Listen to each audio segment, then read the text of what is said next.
again, always I say good day because many of you are signing in from different parts of the world.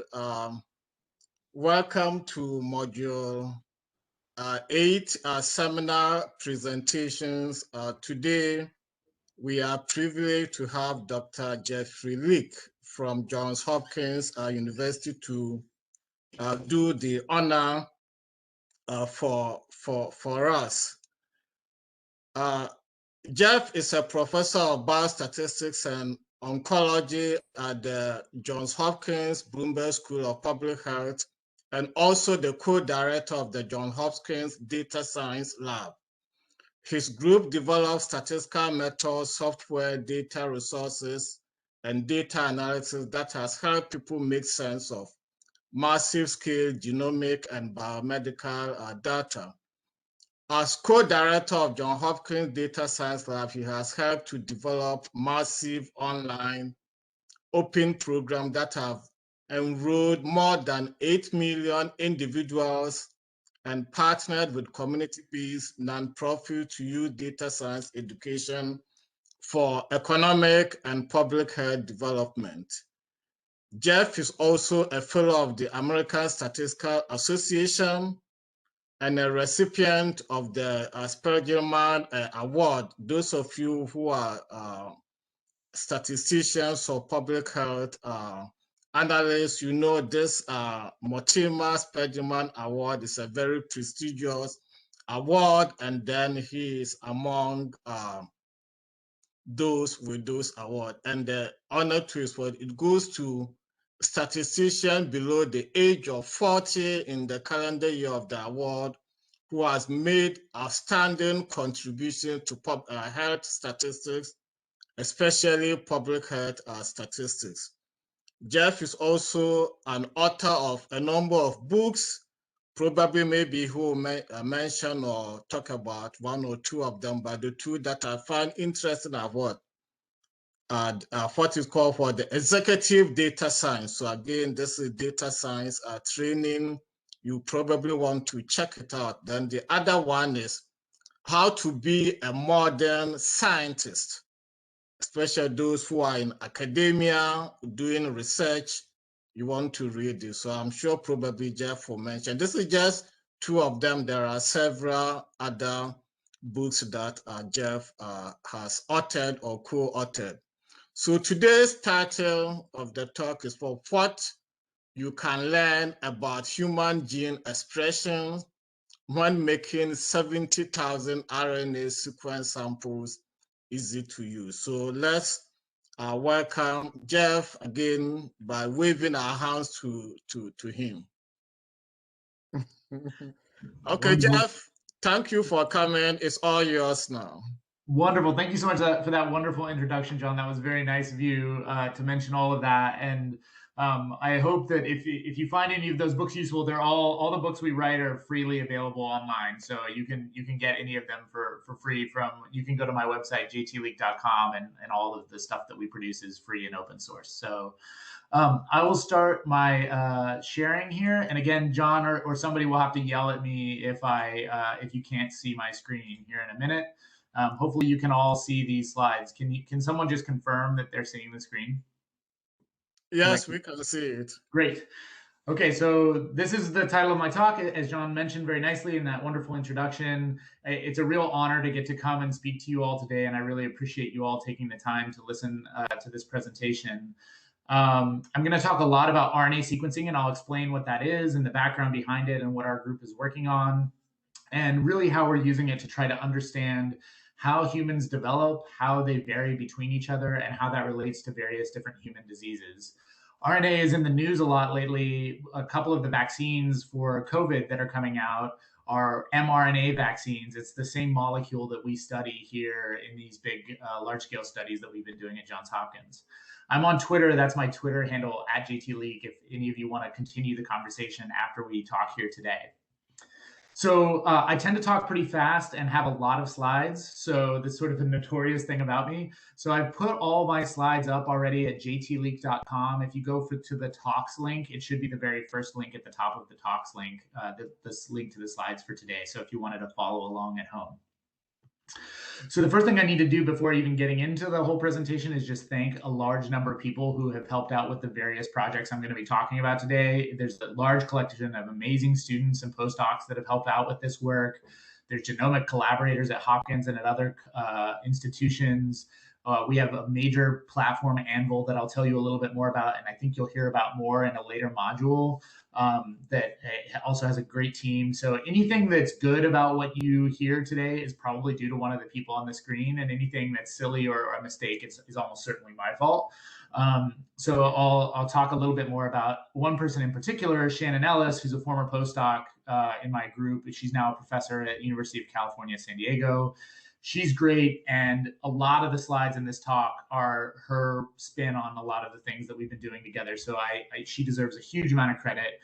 If you don't follow her or know her already, you should go check her out. She's an amazing data scientist and genomics expert.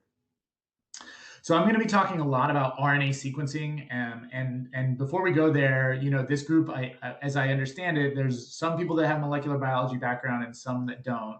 So I thought I'd start with sort of the overview of what we're measuring. So as you all know, everyone has a unique DNA sequence. There's 3 billion letters long, A's, C's, T's, and G's. You get one copy from your mom and one copy from your dad. And so that's DNA, and you have kind of nearly identical DNA sequence in all of your cells.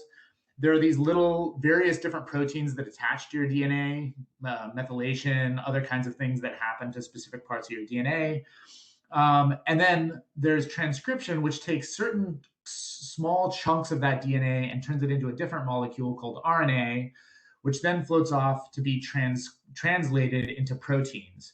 And so the proteins in your body do most of the work of helping your cells to function and things like that. And so what we're going to be talking about today is, so DNA is relatively static within your body, but is very, it's got this sort of evolutionary history. So it's dynamic in many ways, but it's very static within an individual person. RNA is very dynamic. So there's different levels so each of these sort of genes within your DNA gets expressed at different levels in each of your different cells. It gets in different tissues. It has different levels of expression between males and females. There's different levels of expression, so it's quite a dynamic thing. And we measure it because it's easier to measure all of the genes simultaneously in your body than it is to measure all of the proteins in your body. And so there's a technology, it used to be called high throughput sequencing is one name for it. It used to be called second generation sequencing is what we're going to be talking about. There's even newer technologies available today, but we're going to be talking a lot about this particular technology and the way we can measure the RNA in a human in their cells. And so we'll be talking about that. There's even things like single cell RNA sequencing. I won't get into too many details about that today.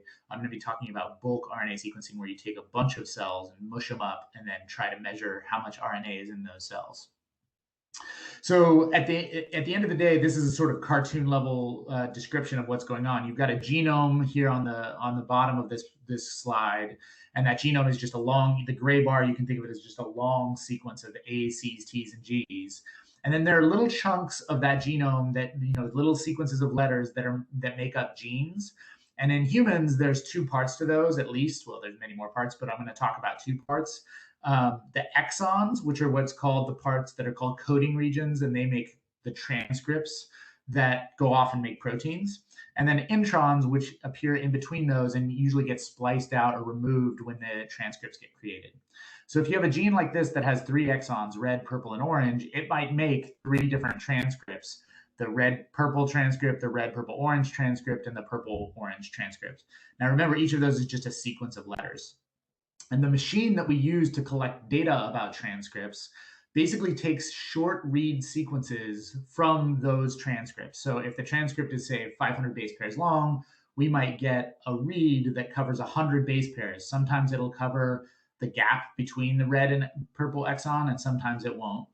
And the thing that's got people so excited about genomics is we can collect hundreds of millions or billions of these reads on each individual sample, and then we can piece back together. We have to do sort of the data detective work to take these reads, turn them into measurements of things like how much is each gene expressed or how much is each transcript expressed. So what you get at the end of the day, it doesn't look much like data when it spits out of the sequencing machine, but it looks like a file like this, where you have a sequence of letters. So you can see, if you look at the top one, there's an @22, and just below that, there's CC, AG, CC, and so forth. And that sequence of letters represents one read from one transcript. And this might be a 3 GB file with, you know, hundreds of millions of lines, each line being just a sequence of reads. And so then it's like the most complicated jigsaw puzzle you can imagine, where we're trying to figure out, where did that read come from? Which transcript did it come from? Which gene did it come from? Where in the genome does it come from?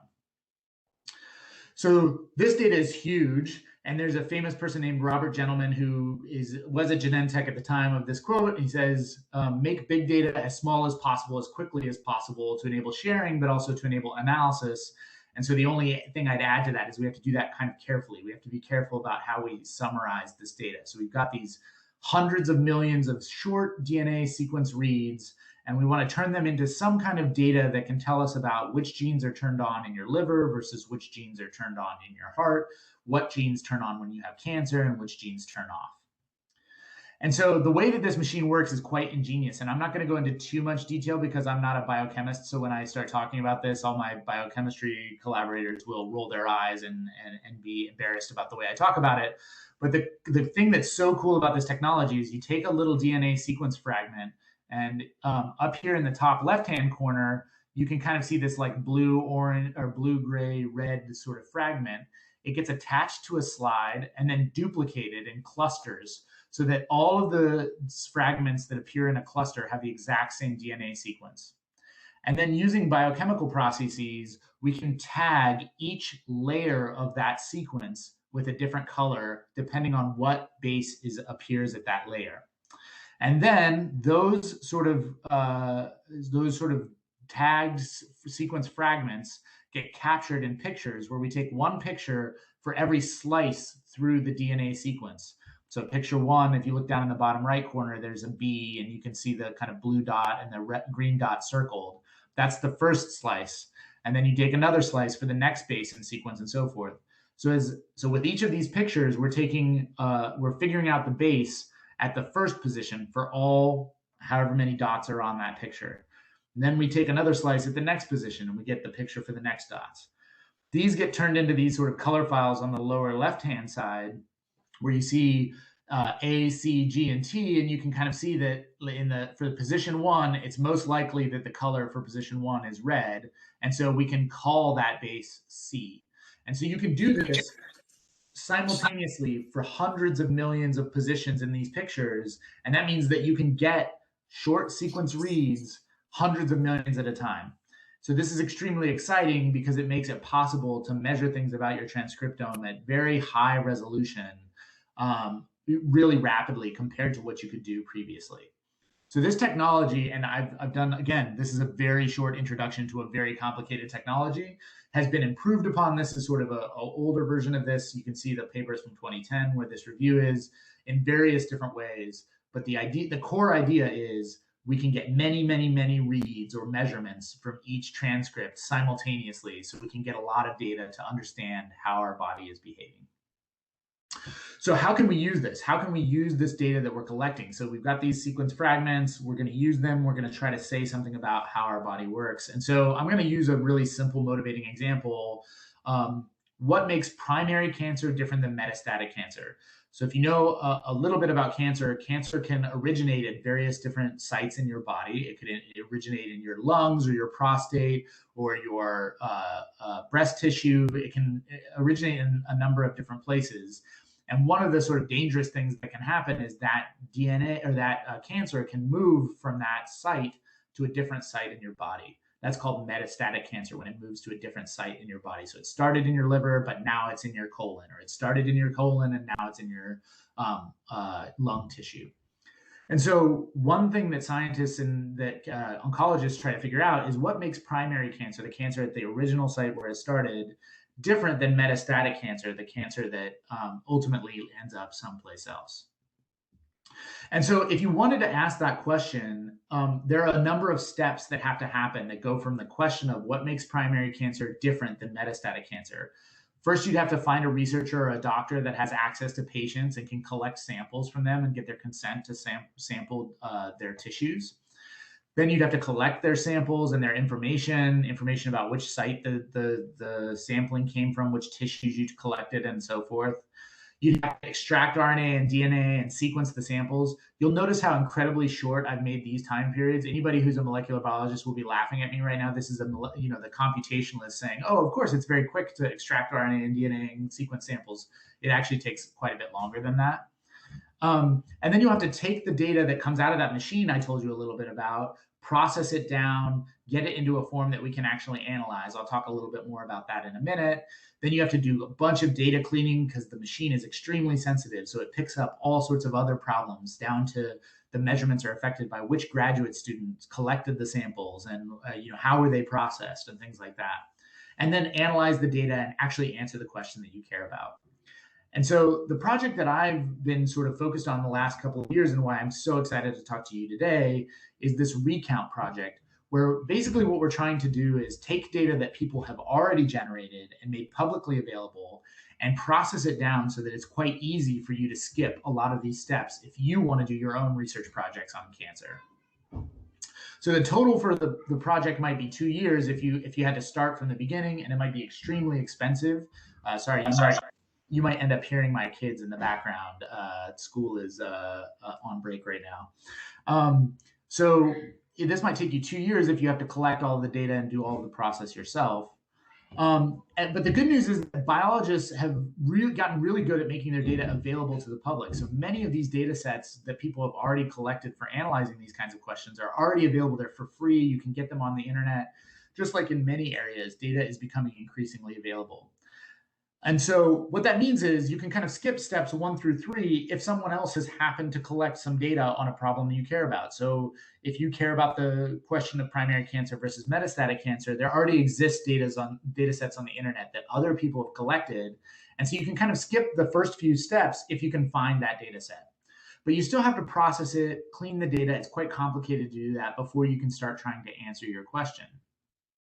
And so the downside is, even though the data are mostly publicly available, often they're not in a form that's really easy to use, and they're not processed in a way that you can immediately start answering the questions that you have.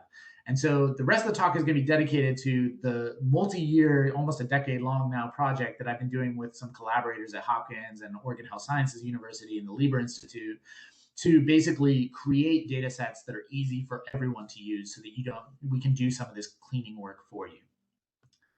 So this is the next part we'll target, is the sort of how do we eliminate this time, the data cleaning and the processing sequencing data time for more people than once. So how can we kind of centralize that and take care of that problem? And so if your question is, how do I tell the difference between primary and metastatic cancer? You might have other questions as well. You might want to know how much of the human genome is turned on, just in general. We know all the human genes that exist? So there's sort of an idea that there might be about 20,000 human genes that are sort of active in your body. And so the question is, do we know all those genes? Do we know their variants? Do we know if we see a gene that has expression that's really different than we expected, do we understand how that might relate to human disease? So there's a bunch of questions you might want to answer with these sorts of data. And so you get this collection of questions that you have. And then on the other side, you have data that you might want to use to answer those questions. So the challenge is that many data sets are small, they're hard to collect, they're expensive, but then there's so many of them. So how do we kind of bring them together and make them available to people? And so we're helped here by a very famous equation. So if you've ever taken a statistics class, the 2 letters you probably remember from your stats class are N is the sample size and P is the p-value. We're going to be talking a little bit about N here. So sample size, the number of people you collect data from.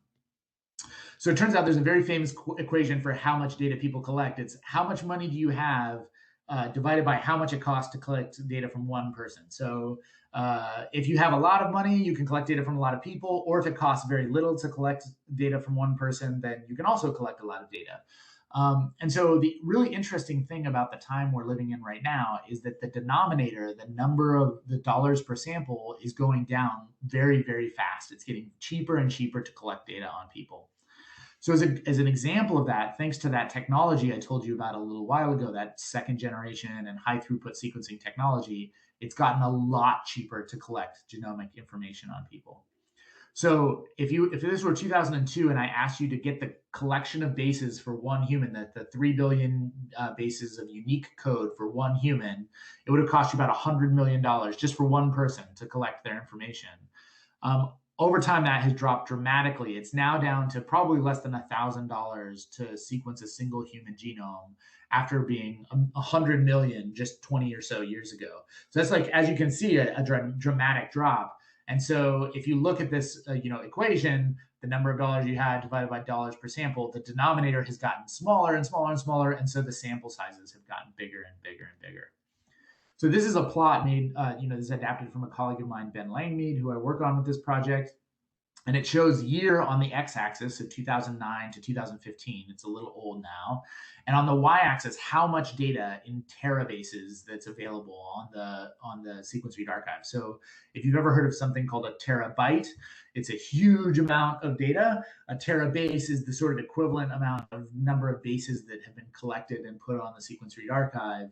And it's been growing incredibly fast over the last several years. In fact, it's sort of outstripping even things like Moore's Law. It's incredibly quick that we're seeing the growth of publicly available genomic information that we can use to try to answer questions about human health, like that one about cancer that I told you about just a minute ago.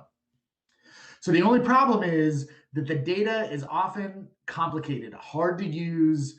Publicly available data is messy.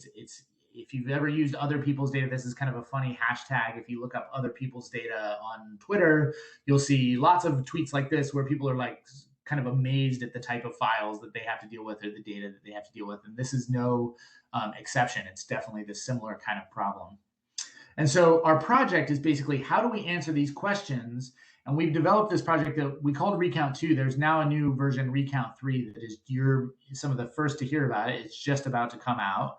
And Recount 2 basically tries to take this sequencing data, process it, organize it, make it useful. And it also tries to take the labels on those data, the information about the patients it's sampled from and the tissues and things like that, and clean it and predict it and make it all available in one resource so that people can quickly answer the questions that they care about with gene expression data. So I'm going to tell you a little bit more about our efforts to sort of make this happen over the last couple of years. So I'm going to start with talking about the genomic data itself. So these are those measurements, those reads that we get from the individual transcripts. How do we turn them into a data that we can use to answer the questions we care about? So again, remember our really brief introduction of the central dogma of molecular biology. We have DNA, which gets transcribed into RNAs. There's up to, there's many of them, but there's about 20,000 genes with multiple transcripts per gene.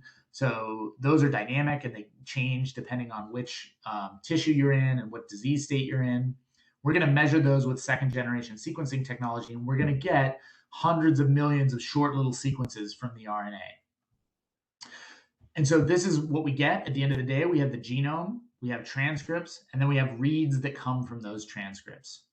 And so what we want to do is solve the puzzle of which transcript, we don't know which transcript each read came from. They're nicely colored here, so it's very obvious what's going on in my cartoon. But in reality, you don't get these nice colored labels. You just know that there's a sequence of letters, A's, C's, T's, and G's, that's about, say 100 letters long. And you want to go back and search through your transcripts or your genome and figure out where that read came from so that we can quantify how much each of those transcripts how much of each of these transcripts is present in the data set that we're collecting. And so one way to do that is first you do what's called mapping. You map each of the reads back to the genome, being aware that there might be these gaps due to introns. And so then you can do this. This is like a problem that computer scientists find very, very fun, figuring out how to map reads back to the genome. It's a puzzle that computer scientists love, and there are many cool tools for doing that. We work with one of the sort of best people at doing this, Ben Langmead, and he's developed a tool that will allow us to map the reads back to the genome. So now we know where the reads come from. And what we can do is just count at every position of the genome, how many reads do we observe that come from that position? So we get 2 reads that cover the first position. You can see there are 2 reads that cover that genomic position on the far left. And then there's 6 reads that cover that part of the exon, and so forth and so on. And we get a sequence of numbers that's 3 billion long, one for each position in the genome. Most of it is 0, but there are some places where we see these read counts. So we're going to use those read counts to do lots of interesting things in a minute. Then we also can count how many times a junction appears. So how many times does a read map across one of these intronic regions in the gene? So we can collect the count of the reads that cover each position and the count of the reads that cover each junction.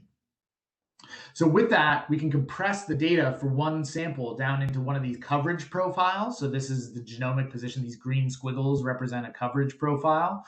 And then the counts of the number of junctions. And that's much smaller than the original data, which was huge and hard to calculate and do things with. And so we can do this for lots of samples.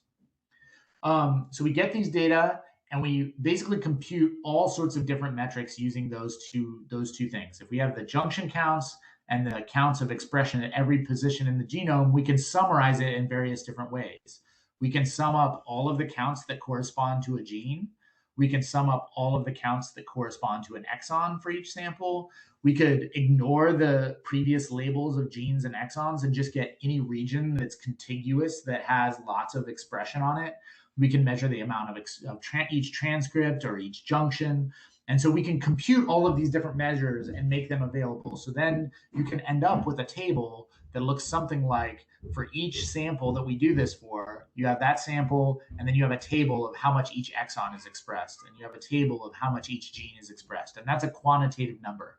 So we've moved from these, 3 gigabyte files of just sequences of letters to counts for each of these informative things that we want to know about how the gene is working.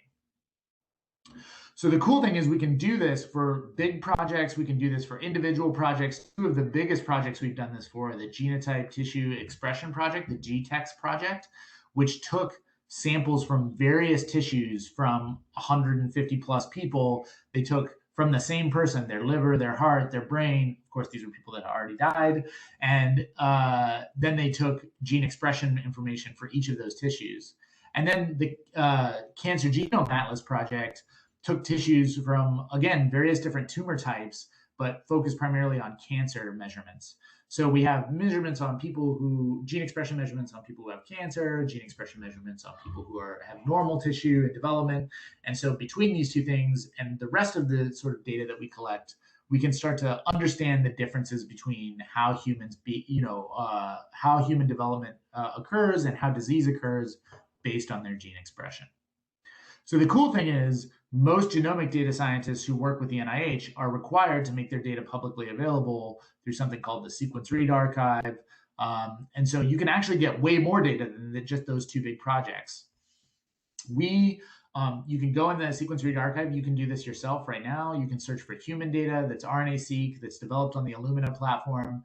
When we started this project a couple of years ago, there were 22,000 samples, then there were 50,000 samples, then there were 60,000 samples. That I'm going to be talking about the sort of 60 to 70,000 samples today. But the Recount 3 project includes, hundreds of thousands of additional samples that have become available over time, and it's only growing over time, the collection of publicly available data that you can get access to. And so we do things like try to count how many of these junctions are real. We do this data cleaning for you where we sort of measure across all the samples how often we observe a junction and sort of determine if it's real. We do that with quite complicated software that you don't need to know too much about. But the other kind of interesting factoid about the way we do this is it's so much data that we actually can't do it on the computers at Hopkins. We have to rent computers on the cloud. This will come back a little bit more when we talk about the Anvil Project, which is another cloud computing platform. And the idea is basically like, if you need to do big enough computations, you just rent computers from people for a little while to do that. And so you can rent computers from Amazon, from Google, from Microsoft, and you can rent them all over the world. And it turns out that the postdoc who was doing this project spent a lot of time figuring out where is the cheapest and easiest place to rent computers. And it turns out the easiest place to do that is to rent computers in Dublin at night. And so you can rent a bunch of computers relatively cheaply. But when you do this, like the computations we do there's a whole market for renting these computers. You basically bid on computers, and then they give them to you if you have the highest bid. And so our computations actually end up moving the global worldwide price of renting computers from Amazon when we do these kind of computations, because they're such big computations. So we do that before, and then the process data are much easier and lower cost to handle. And so we collect these data sets, but they're still not quite ready for you to use, because there's different kinds of data that are deposited on the sequence read archive. Sometimes they're the kind that we want to make available, which is these bulk RNA sequencing samples. And sometimes they're one of 1,000 other technologies that they might be. So we have various different filters that we do to the data to sort of filter out data sets that we don't think are the right type. So one way we do that is we measure those junction reads, those reads mapping exon to exon. And we say, if a sample has less than 1,000 junctions, let's look at it and see what kind of data it is. And in that case, it's usually single cell expression or something called microRNA measurements. But for the samples that have at least 20,000 junction measurements, those tend to be human RNA gene expression samples that we can then use and distribute. So we do this sort of data filtering and data quality analysis before we release the data sets for people to use. So again, we're back to the other people's data problem, right? Every time we try to use these data, they're amazing, they're huge, they're publicly available, but they're also extremely raw and extremely unprocessed. And so we're trying to kind of take care of a lot of those intermediate steps before you actually get them. So now that we have these data, the GTEx data, the sequence read archive data, and the TCGA data, this is from the Recount 2 project. We have about 70,000 samples, 10,000 from GTEx, 11,000 from TCGA, and about 50,000 that come from the sequence read archive after we filter out all of that sort of nonsense I was telling you about a minute ago. So we have about 70,000 samples, and we can start to answer some of these questions on the right-hand side. We can answer what percentage of the genome is expressed? Are there new genes? And I'll talk a little bit why we can't answer the other questions quite yet with just this data. So this is actually a really interesting question. We actually don't know exactly, there's a debate that's ongoing about how many genes there actually are and how much of your DNA actually does something. And so there's been these big statements and discussions around what part of the genome, sorry for my son crying in the background. There have been these big studies around what percentage of the genome actually does something. And so there's a quote from this paper that these data enabled us to assign biochemical function for 80% of the genome. That was extremely controversial. And so there was these big debates about how much of the genome was turned on or turned off, how much of it was functional. And so we can use these data that we've collected to try to address that question. We can look and see how many bases in the human genome are actually expressed. How often do we see RNA coming from those parts? Now, that's only one type of biochemical function. There are lots of other functions that could happen, but it does give us an interesting insight into answering questions like this.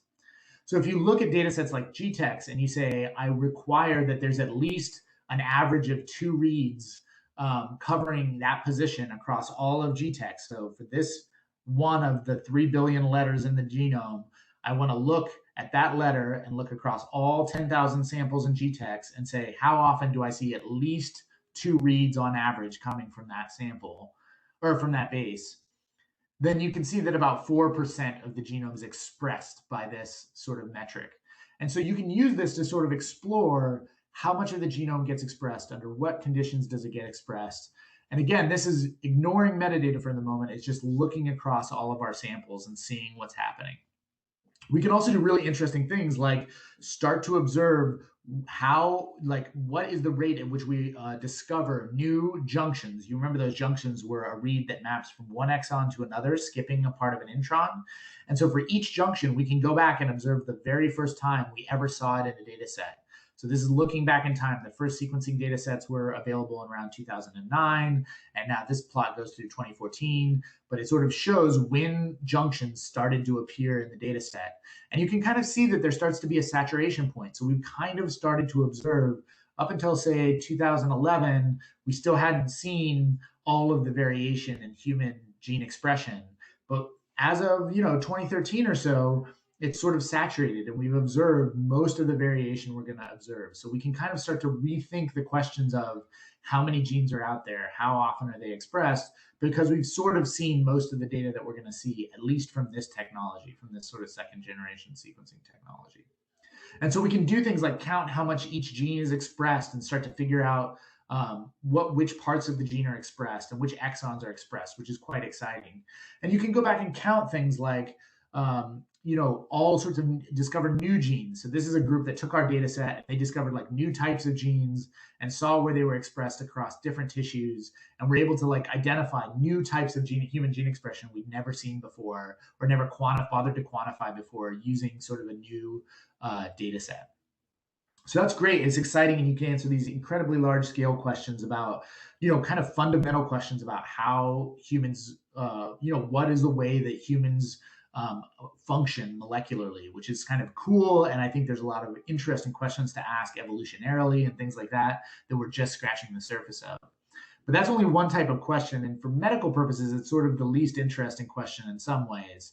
So the question you might be more interested in is, which kind of gene expression outliers matter for various diseases, and what's different between primary and metastatic cancers for gene expression. And for that, you need a little bit more information. You can't just use the genomic data alone. You also need labels. Where did the samples come from? What tissue did they come from? Was it a cancer sample? Was it a primary tissue? You need that information to be able to answer these questions, even if you have the genomic data. And so the next kind of big gap that we had to fill in was, we want to answer meaningful questions about human biology, but we're missing these labels, what kind of sample is it? What kind of tissue is it? We're missing all that information that we really need to be able to make those sorts of analyses possible. And so this is the work that we've been doing the last couple of years, which is cleaning and predicting the metadata, the missing information for ReCount2.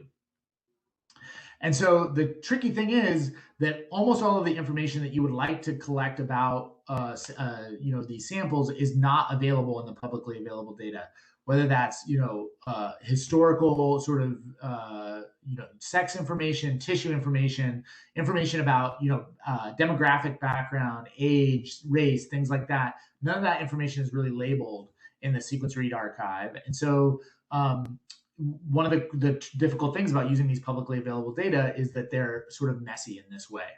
So even when the information is provided, it's not always clear exactly how it is supposed to be used. So for example, if you take all the samples from the sequence read archive, you'll see that it's samples from females are labeled F, lowercase female, uppercase female, same for males, but also a whole bunch of other things that we don't know.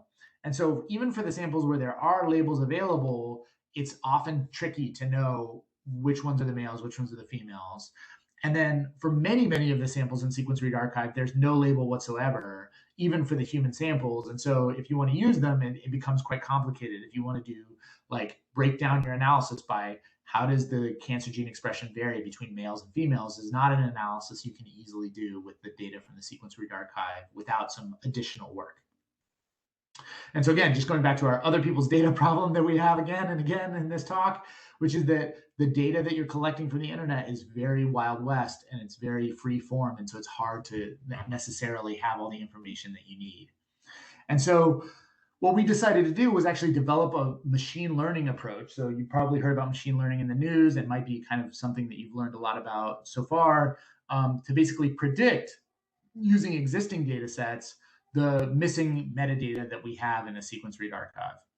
And so it's really nice because the GTEx phenotype data, the GTEx labels or missing data, are relatively complete. So we have information at least on a bunch of variables like sex, tissue, race, age. What is the labels that were provided by the people that they took the samples from?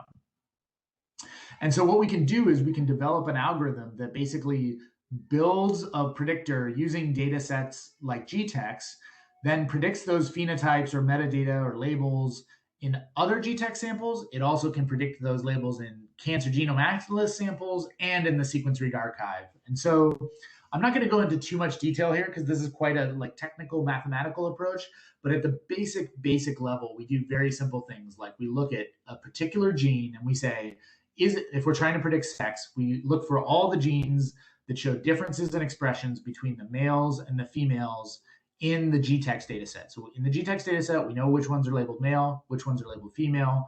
We can look at the genes and say which genes are different between the two groups.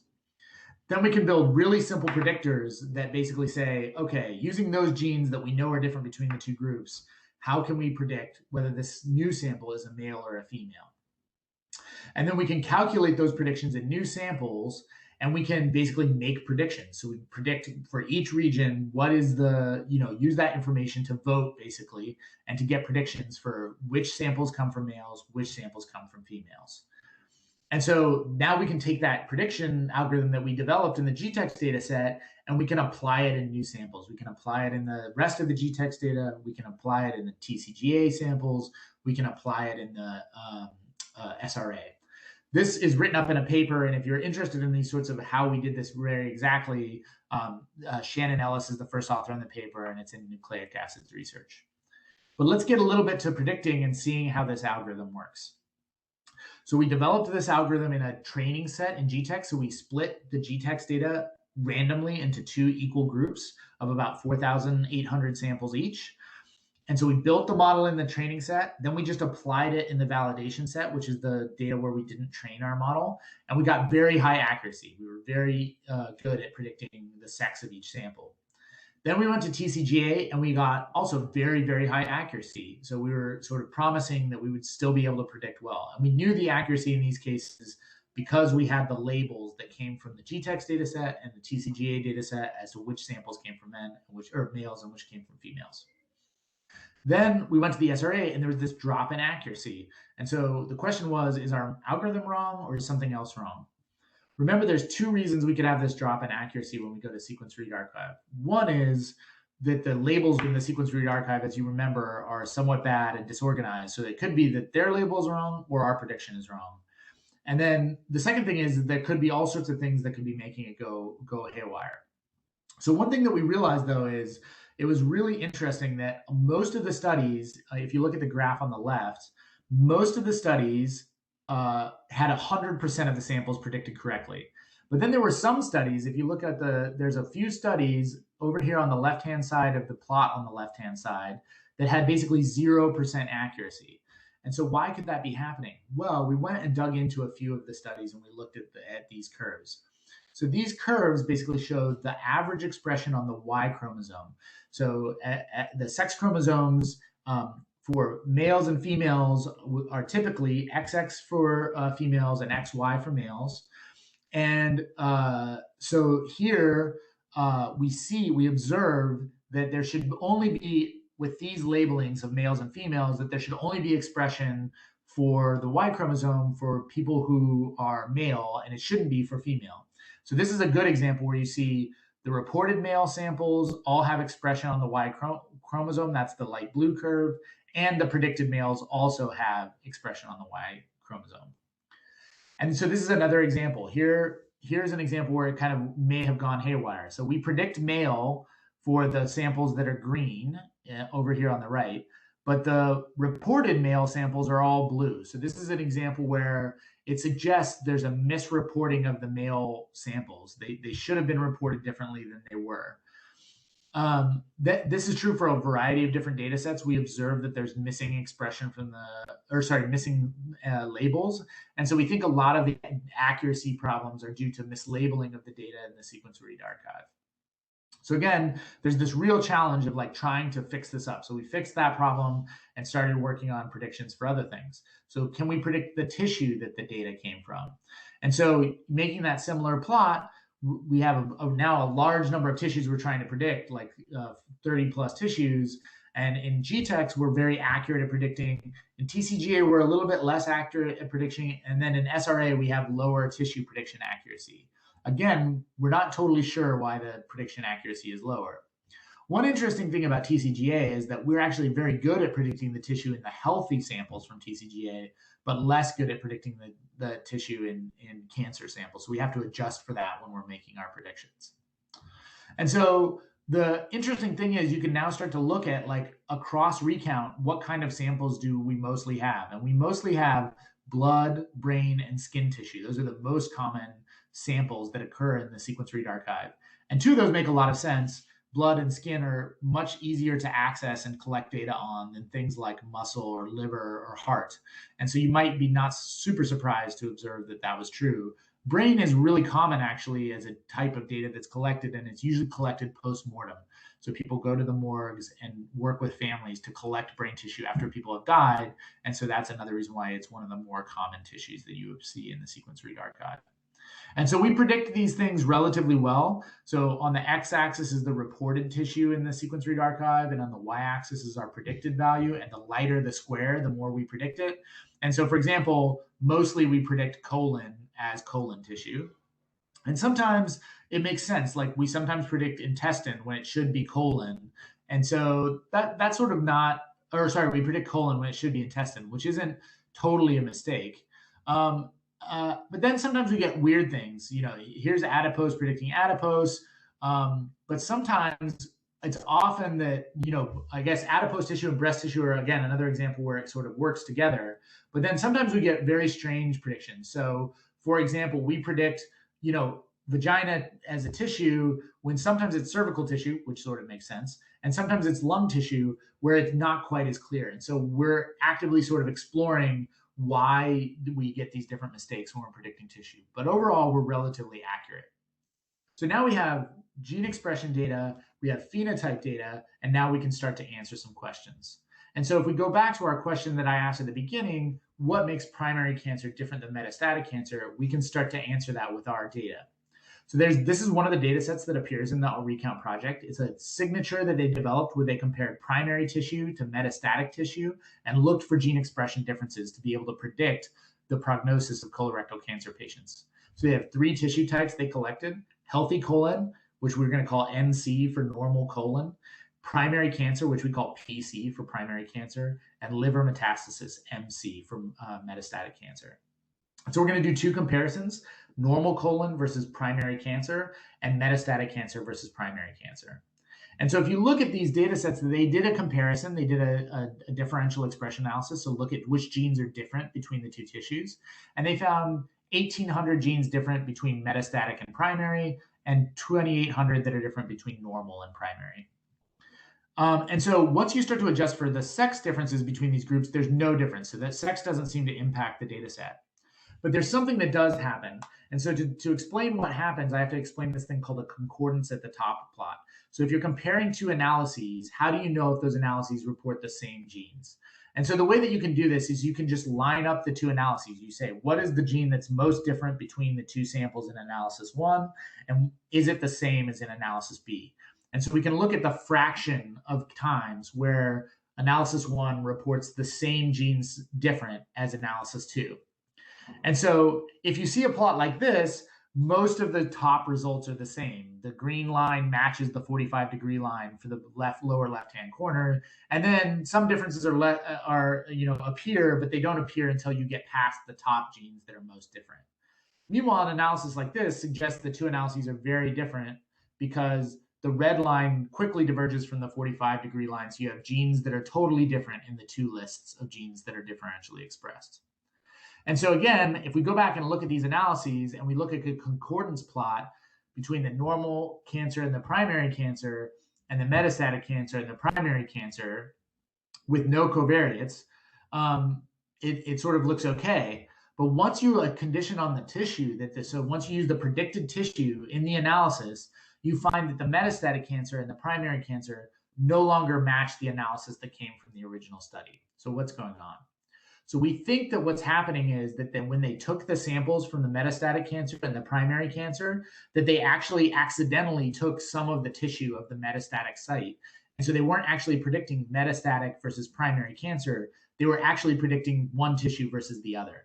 And so using this Recount project, we can actually go back and check that. We can look at healthy liver and healthy colon samples, and we can see how they differ from each other in gene expression space. And so one hypothesis is that the metastatic cancer primary cancer result should be really similar to the colon versus liver comparison because they're taking the metastatic samples from the liver. And so it turns out that that's true, that basically you can observe that if you compare the liver versus colon results, to the metastatic cancer versus primary cancer results, you see that they're more similar. You can see that red line is closer to the 45-degree line than the other analyses. And so what does that suggest? It suggests that the predictor that they developed is actually a really good predictor of whether a tissue is colon or liver, and not a great predictor of metastatic versus primary cancer. So this is the type of analysis that would take you a long time to do if you had to collect your samples, but we were able to do very quickly because the data were already processed and the labels already existed in Recount. So that's a little bit about like the project that we've been doing and how we've been doing it. And so the really interesting thing about this is, there's lots of questions we can answer with this data set, but the real power of it is that it makes it very easy for you to start doing your analyses already on these data as well, and to start looking through them and finding different things that you could do. So you can actually go right now to rna.recount.bio. This is, again, you're some of the very first people to hear about this. This is the data set Recount 3 that has way more samples than we actually collected for Recount 2. You can go to a sample explorer that's linked to here. So if you click that study explorer link, it'll take you to a place where you can search for by sort of biology, by type of disease, and you can sort of start downloading and analyzing data for the questions that you care about, already processed, already easy to use. So it's quite an exciting paper for you guys, or a resource for you guys to start playing around with, because it sort of does most of the hard steps of processing so that you can do analysis and start answering your questions right away. I know that there's been a lot of focus on Python. The resource has primarily been developed within the R programming language. And so if you're using R, it's quite easy to install this package called the Recount 3 package. This is all the R code you need to install it. And with that package, you can quickly download and access and manage all of these data sets directly from R. So it's very easy to get up and started and start doing different analyses in it. You can actually call this, there's packages in Python that allow you to call these R packages too, so that you can quickly download the data sets. You can also download them directly as like tab delimited text files or CSV files from that study explorer. So even if you're not using R and you just want to go straight to Python, you can go download those data sets directly as well. There's also a really great quick start guide. So if you want to sort of get up and going really quickly and start figuring out how to use this Recount 3 resource, you can go to this quick start guide and start using these data directly yourselves to answer the questions that you care about, not the ones that we cared about when we were doing our analyses. And then finally, I wanted to talk a little bit about two other resources that you're going to hear a little bit more about, I think, from this one later in module. It's called the Anvil Project. So I think you remember from earlier in my talk about renting computers on Amazon. There's a similar project that's being developed by myself and some collaborators at Hopkins and at the Broad Institute, OHSU, and a few other places to basically build a place where you can log into the internet with a web browser and get access to these genomic data sets and start analyzing them, whether it's with Python and Jupyter Notebooks and Galaxy or in Bioconductor and R. And so we'll tell you a lot more about this, but it's something for you to be aware of as a cool resource out there that even if you don't have a lot of computing power on your computer, you can rent it relatively cheaply from on the internet. And then the last thing I wanted to point out is we have developed a large number of free online courses on data science. The one that I'm going to mention here is called Cloud-Based Data Science. It's on LeanPub. You can find the link there below. And this is pay what you want course. So you can pay for it. And if you pay, we'll use the money to sort of support community-based programs in Baltimore. If you don't, that's totally fine too. And you can take these courses that cover a wide variety of data science. So if you're excited about what you're learning, this covers a lot of R-based stuff. So if you want to learn about R, this is a good resource for you to try it out. I'm going to leave it there. Again, thanks to all of you for your attention. If you want to find any of the links I talked about or any of the stuff I talked about, go to jtleak.com and look for talks, and you'll be able to get the slides and find all the links that are in there. So with that, I'll just conclude and just say thank you so much for your attention, and I really appreciate listening to you and looking forward to taking your questions.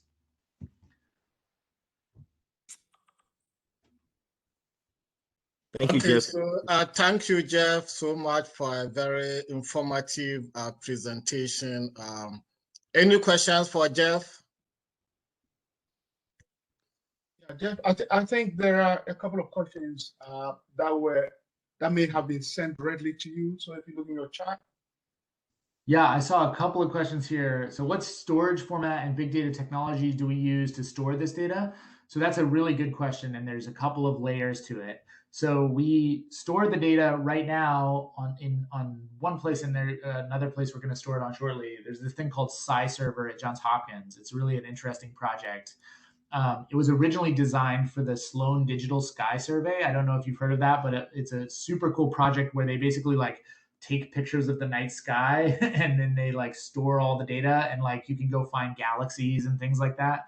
It's incredibly cool. And if you haven't heard of it, you should go check it out. It's an awesome citizen science thing I do with my kids.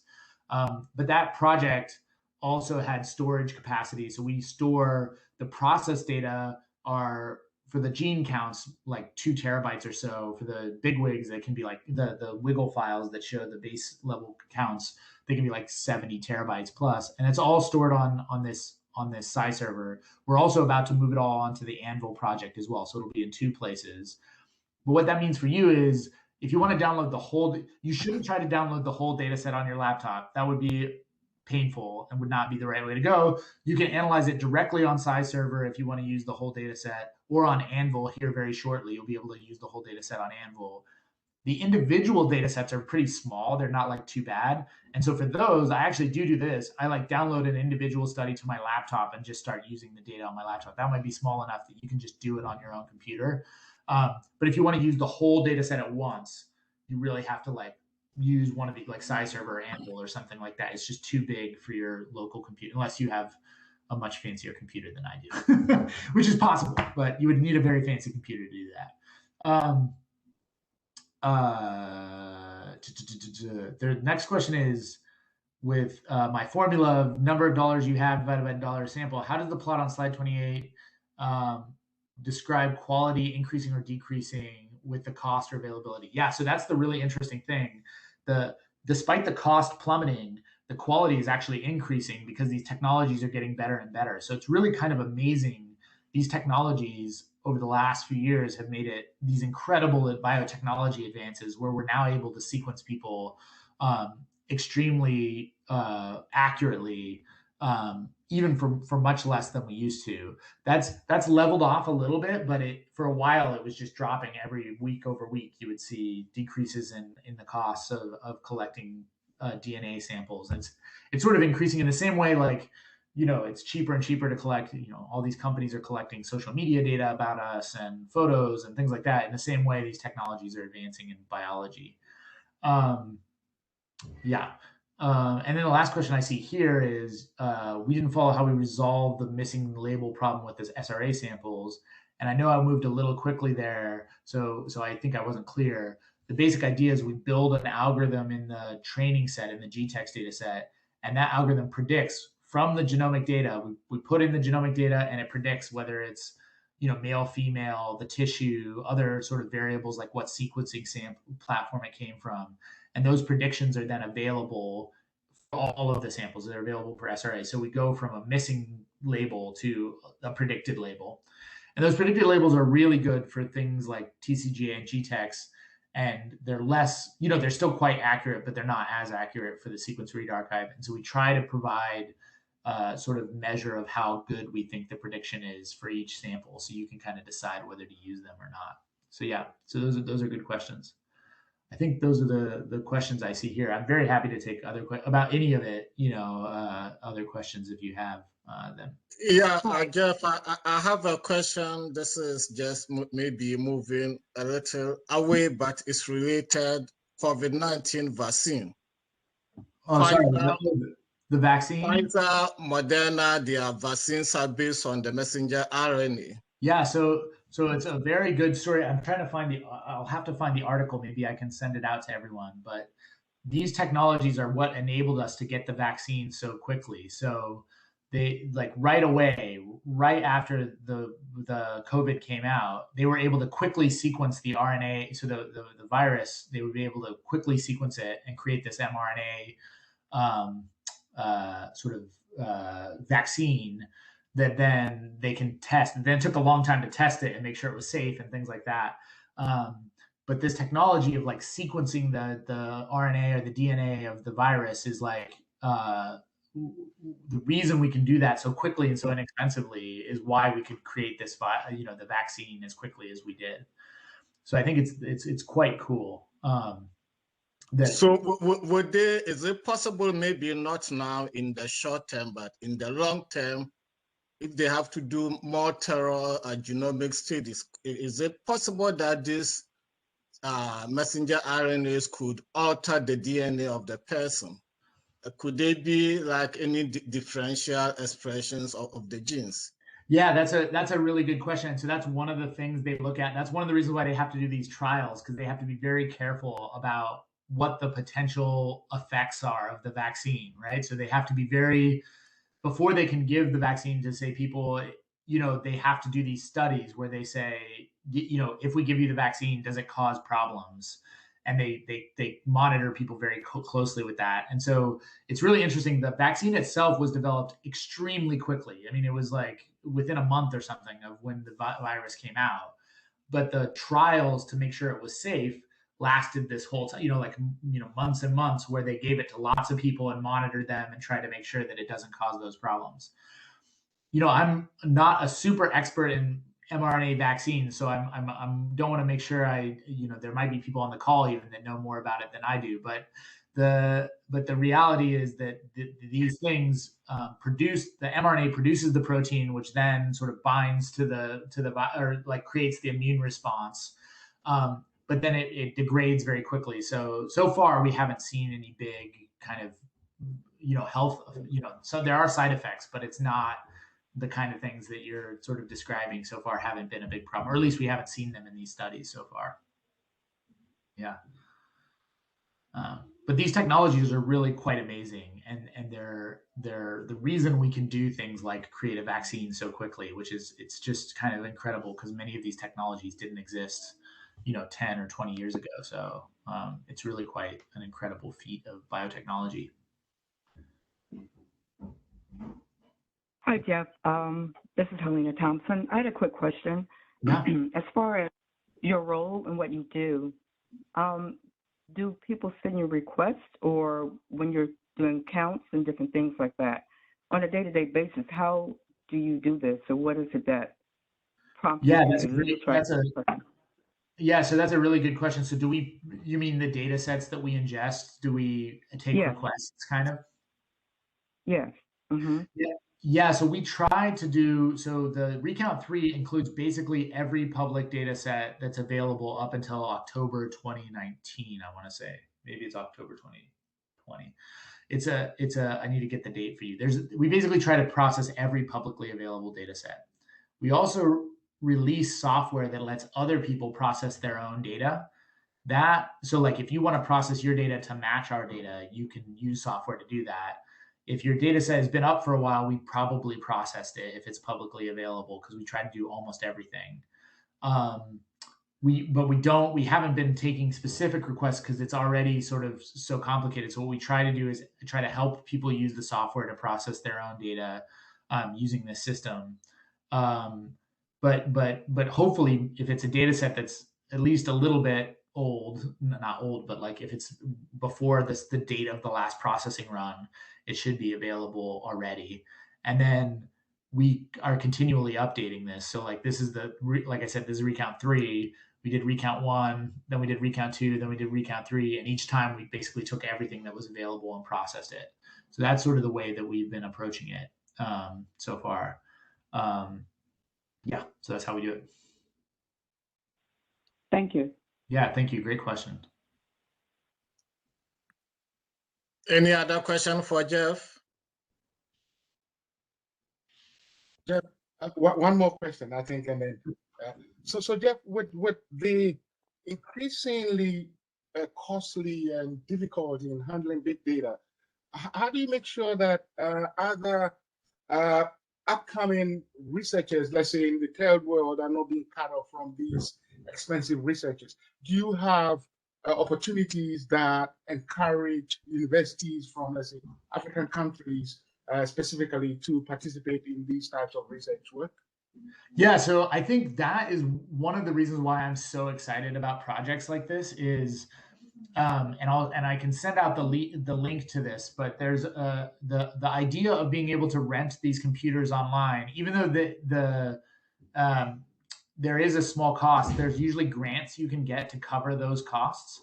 and those costs are very small compared to buying a computer. Like you can rent an extremely powerful computer for something like 30 US cents an hour or something like that. So you can rent incredibly powerful equipment and get access to this data. So things like this Anvil project and other projects like it really open the door for people. You don't have to have a fancy, like I do all of my analysis these days on a Chromebook, which is like a $200 computer. The real challenge tends to be internet access. So that's the real challenge. And we've been, with other programs that I'm working on, we've been working on collaborating with folks in different countries, but particularly in Africa, around their efforts to create internet cafes that then we try to have our courses and our content and things available at those internet cafes. I think the real challenge we observe is that if you don't have a good internet connection, this is also true actually in the rural US, that if you don't have a good internet connection, it makes it hard.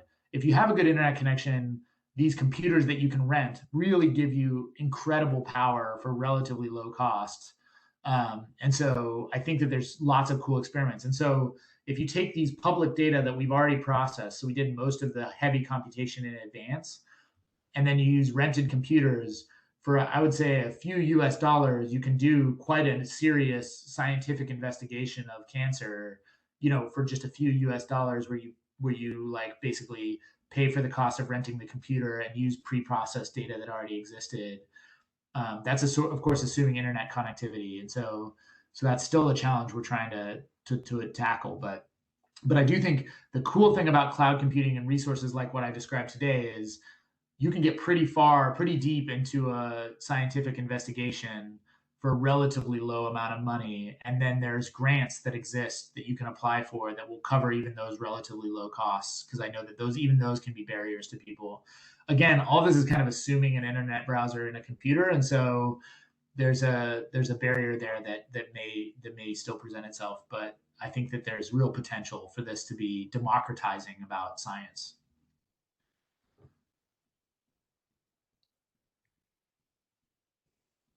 Any further questions? Okay, so if you don't have any further questions, we're going to have Jeff back again with the Anvil team in module 7. So we'll see him again. So for now, turn on your cameras and let's show our appreciation to Jeff for this informative and excellent presentation. Put your cameras on. We want to see your faces. Thank you, everyone. I really appreciate you taking the time. Thank you so much, Jeff, for coming. And looking forward to seeing you again in a couple of weeks with the Anvil team. So we'll hopefully be able to talk to some of those points we just talked about renting computers and things like that. I'm looking forward to telling you more about that project. All right. Thank you so much. And thank you all for coming, and then have a good rest of the day. Thanks, John. Thank you.